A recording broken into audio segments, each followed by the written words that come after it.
Internet est bien évidemment incontournable dans le processus d'achat de la part du consommateur.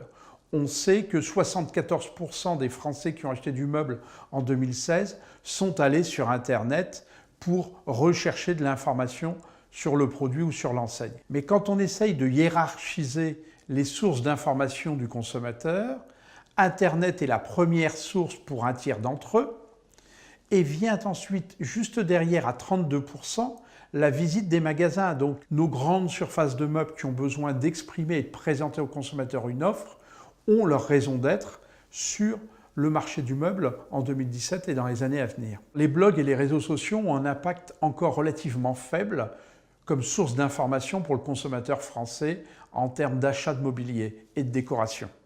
On voit que les deux noms qui apparaissent en premier, c'est Pinterest et Instagram, réseaux qui sont majoritairement alimentés par le consommateur. Donc c'est le consommateur qui vient nourrir et actualiser ces sources d'information et donc un consommateur parle à un autre consommateur.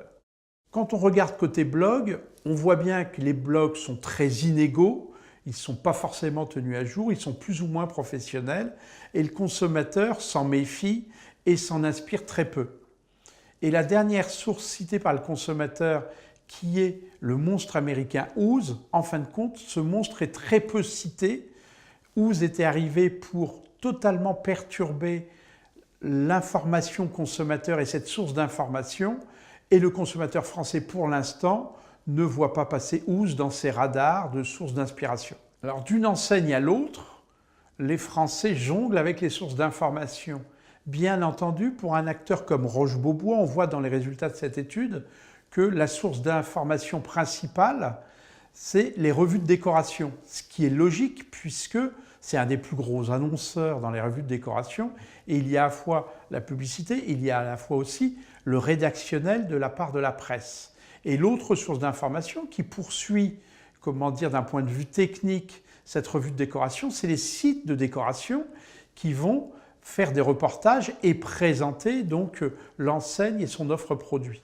De l'autre côté, on se rend compte que pour un acteur qui est le leader du marché du meuble en France et dans le monde, qui s'appelle Ikea, eh bien, le site internet est en train de prendre le pas sur le catalogue et d'une manière assez spectaculaire.